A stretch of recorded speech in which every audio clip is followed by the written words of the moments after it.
Vídeo de hoje é um vídeo que eu tô devendo há muito tempo. Eu criei uma história aqui no canal de que eu odeio os Giants. Vocês caíram nessa, pessoal? Só porque os Giants ganharam 2 Super Bowls contra os Patriots e tiraram uma temporada invicta dos Patriots, o que seria um feito nunca antes acontecido na história da NFL. Vocês acham que eu odeio os Giants, pessoal? São 4 campeonatos pré-Super Bowl e 4 títulos na era Super Bowl. Um dos times mais icônicos, clássicos e conhecidos da NFL. Hoje você vai saber tudo sobre a história do New York Giants. Vai!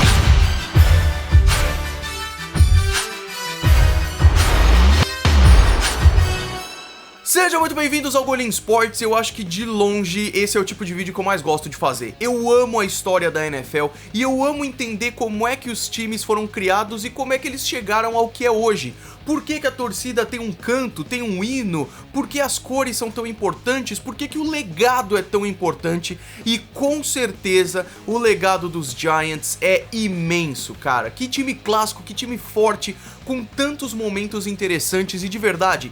Eu brinco aqui com a questão de não gostar dos Giants e eu realmente fico pistola com a questão dos últimos 2 Super Bowls. Eu vou contar a história pra vocês, mas na boa, é um time sensacional, cara. Um time que em 1924 foi comprado por $500, na verdade criado por $500, né? Por um cara chamado Tim Mara, que ele foi, deu $500 e falou: eu quero uma franquia em Nova York. E fechou. Nasceram os Giants como os Giants de Nova York desde o seu começo, mesmo que oficialmente, até hoje, o nome do time seja New York Football Giants, porque na época já tinha um New York Giants no beisebol. Jogou seu primeiro jogo em 1925, quase 100 anos atrás. Cardinals, Bears, Packers já comemoraram seus 100 anos e os Giants estão aí muito em breve. E é um time que já começou monstro, cara, ganhando jogos, vários assim, mesmo sofrendo com a grana, já que na época o futebol americano profissional era o esporte menos assistido. Futebol americano universitário tinha um negócio, porque ele é mais antigo, o beisebol, como sempre, era famosaço, mas o futebol americano profissional bem pra baixo. Mesmo assim, já foram campeões da NFL em 1927, na terceira temporada do time,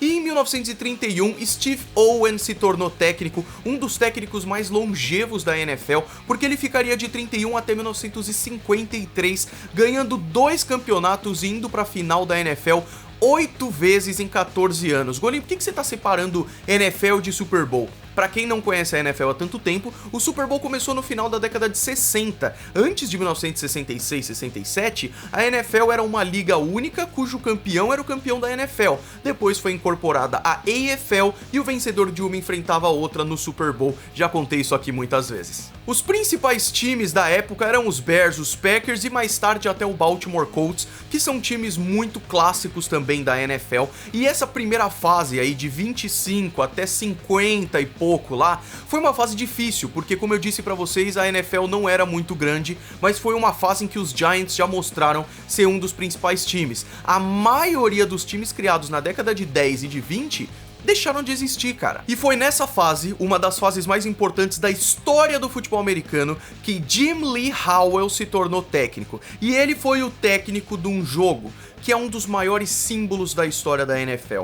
É o jogo que é conhecido como o jogo mais incrível já jogado, jogado na final de 58 entre Colts e Giants. The greatest game ever played.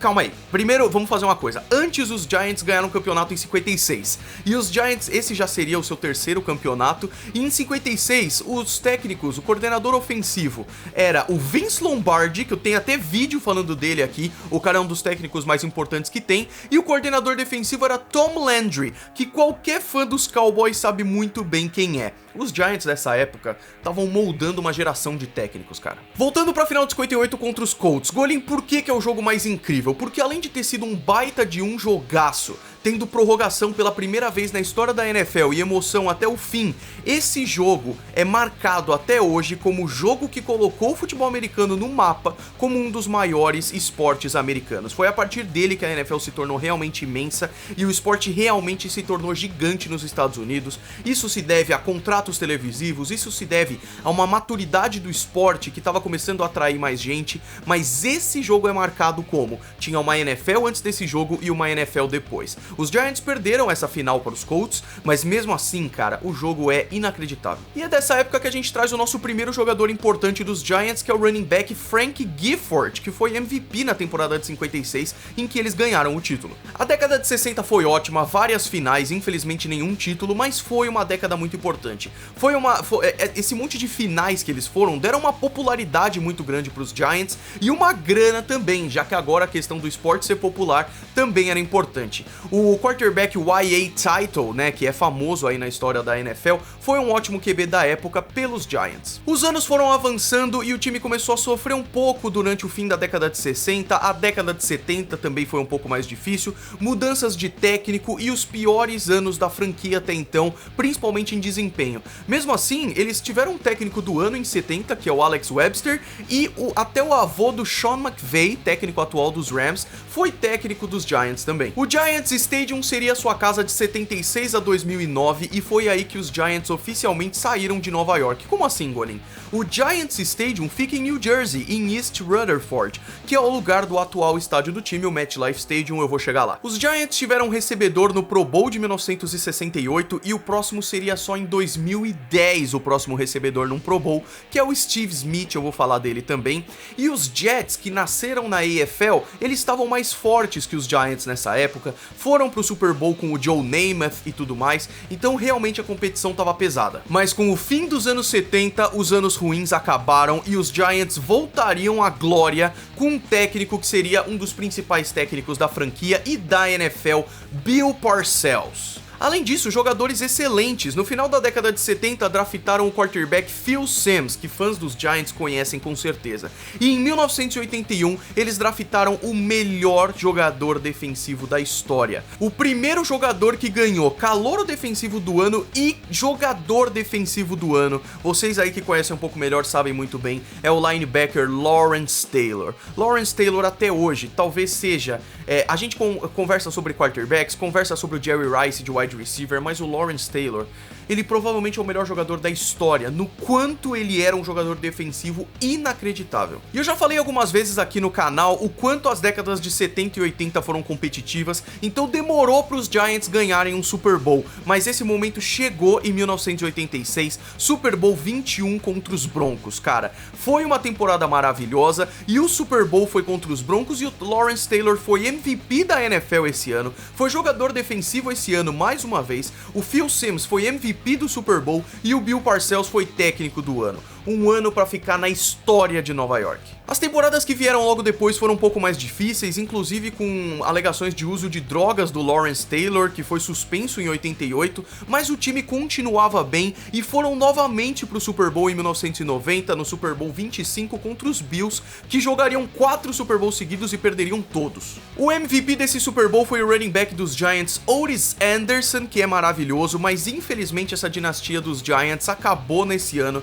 já que o Bill Parcells saiu do time, os jogadores estavam começando a perder aquele primor e talvez se aposentando mais pra frente ali, porque nos anos 90 eles perderiam Phil Simms, eles perderiam Lawrence Taylor, e além disso, nessa temporada que eles ganharam o Super Bowl, eles também perderam um coordenador defensivo desde 1979, que era um baita coordenador que depois ele chegou a ter um sucesso na NFL, Bill Belichick, que hoje tem tipo 9 anéis, o cara é o maior técnico da história, e ele foi coordenador defensivo dos Giants e um dos coordenadores defensivos mais inteligentes da NFL. Como eu disse, os anos 90 foram difíceis, Lawrence Taylor foi perdido, Phil Simms foi perdido, e mesmo tendo dois técnicos que ganharam o técnico do ano nessa época, o Dan Reeves e o Jim Fassel, o time só chegou a um Super Bowl de novo no ano de 2000, ou seja, a dinastia sofreu com a perda do Bill Parcells, mas voltou para um Super Bowl, o Super Bowl 35 contra os Ravens, que mesmo ganhando, os Ravens estavam numa fase maravilhosa com Ray Lewis, e eles viraram o jogo e ganharam o Super Bowl. Entre altos e baixos, o Jim Fassel fez aí uma temporada 4-12 em 2003, foi demitido e chegou Tom Coughlin,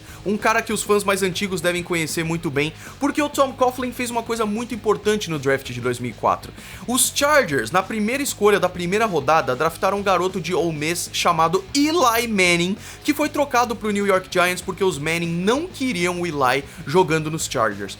O Archie Manning, pai do Eli, ligou pro Ryan Leaf, quarterback histórico dos Chargers, e o Ryan Leaf falou, ó, os Chargers não cuidaram de problemas pessoais que eu tive, eu fui um bust e tudo mais. Eles falaram, quê? Nem pensar, e colocaram eles no Giants. O time teve uma reestruturação, foi aí que teve um dos jogadores mais marcantes da história do time, que era o defensive end Michael Strahan, que vocês devem ter visto na TV algumas vezes aí, e aí veio 2007. O time tinha problemas, fizeram 10-6, e mesmo em segundos na divisão, eles foram pros playoffs, cara. Ganharam de Tampa, ganharam de Cowboys e ganharam de Green Bay, que tava muito bem, e iam enfrentar os Patriots 18-0, invictos nesse Super Bowl aí. No Super Bowl 42, os Patriots eram favoritos por 12 pontos, mas quem ganhou o bagulho foram os Giants, cara. Foi o maior upset da história, porque os Patriots estavam fazendo uma temporada invicta, e com uma jogada famosíssima na NFL, que é o Helmet Catch, o Eli quase é sacado,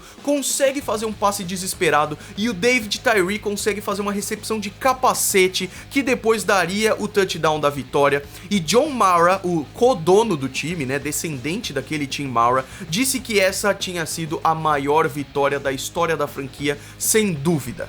Já são 3 Super Bowls pros Giants aí, e os 3 anos seguintes foram interessantes, mesmo com o time tendo problema de elenco. Chegaram nos playoffs 2008, 2009 e 2010 não, mas 2010 o time mudou de estádio, indo do Giants Stadium pro MetLife Stadium, também em New Jersey, o mesmo dos Jets. E aí chegou 2011, e mais uma vez os Giants não estavam absolutamente voando. Eles ganharam a divisão, mas ganharam com 9-7, cara. Parecia a temporada de 2019 agora. Os Redskins fizeram 5-11, os Cowboys e os Eagles 8-8, e os Giants conseguiram ganhar a divisão.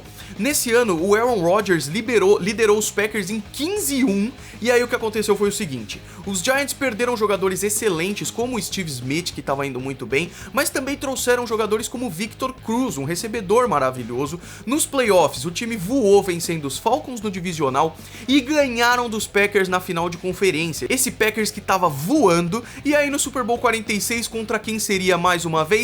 Tom Brady e os Patriots. Mais uma vez Eli Manning contra os Patriots, e os Giants mais uma vez venceram 21-17 com o Eli MVP pela segunda vez, e os Giants conseguiram seus 4 Super Bowls. Eu sou torcedor dos Patriots, então eu vejo isso com muita tristeza, mas na verdade, que glória que foi pros Giants, cara. 2 vitórias que o pessoal não esperava e que os Giants mostraram um poder inacreditável, e isso é muito legal. Infelizmente, os Giants têm sofrido desde então. Não ganharam mais a divisão até hoje, e apesar de irem para os playoffs em 2016, saíram muito cedo no Wild Card. O jogador que marcou muito foi Odell Beckham Jr. em 2014, principalmente porque ele ganhou o calor ofensivo do ano e fez a recepção mais incrível da história da NFL, que é a recepção de uma mão só num jogo contra os Cowboys. Tom Coughlin foi substituído pelo Ben McAdoo em 2006, que durou 1 ano e meio e também já foi substituído. O Pat Shurmur é técnico desde 2018, e apesar de uma temporada 5-11 e uma temporada 4-12, tem bons motivos para se acreditar que os Giants podem voltar a vir bem esse ano de 2020 e nos próximos anos. Em 2018 eles draftaram um calouro inacreditável, que é Saquon Barkley, que já no seu primeiro ano ele ganhou o calouro do ano, um running back incrível. Em 2019 o time draftou Daniel Jones, uma escolha polêmica, mas que a comissão jura de pé junto que ele valia a pena, e a gente ainda vai ver se realmente foi uma escolha boa ou não. Depois de 2 semanas em 2019 em que o Eli Manning foi titular, o time escolheu colocar Daniel Jones na semana 3, e o Eli Manning se aposentou em 2020, tendo 2 Super Bowls e sendo ídolo da torcida. Esse final da história dele é bem amargo, porque eu acho que ele podia ter jogado a última temporada, ou ter parado de jogar em 2018 e não ficar uma situação tão triste, na verdade.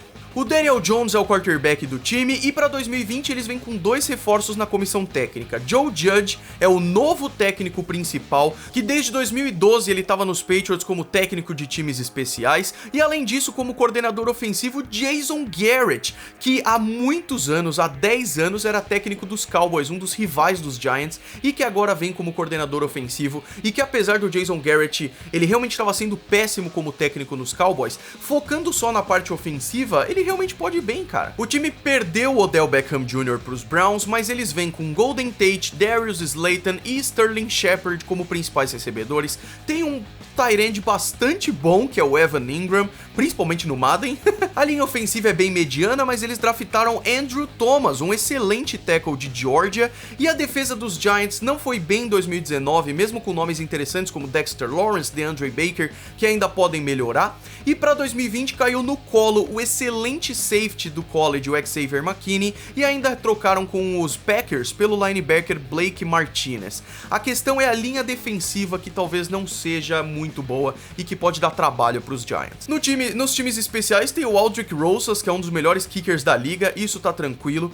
Se fosse chutar uma análise bem fria, eu acho que os Giants vão ter um ano mediano esse ano e talvez o ano que vem seja um pouco melhor, mas tem um potencial para ser um time que surpreende, cara, de verdade. Torcer pros Giants é uma montanha russa, mas o legado desse time é maravilhoso. Me digam aí quem de vocês é torcedor desse Big Blue, um time tão clássico na NFL, um daqueles como Raiders, Packers, Bears, que é clássico, tá ligado? E que deu um trabalho desgraçado fazer a história deles, porque vem desde 1925. Então se você gostou, não deixa de dar um gostei aí embaixo, se inscrever no canal e manda pros seus amigos, porque eu garanto que eles vão gostar. Me siga nas redes sociais e a gente se vê no próximo vídeo. Um grande abraço, meus amigos, muito obrigado por tudo, fui!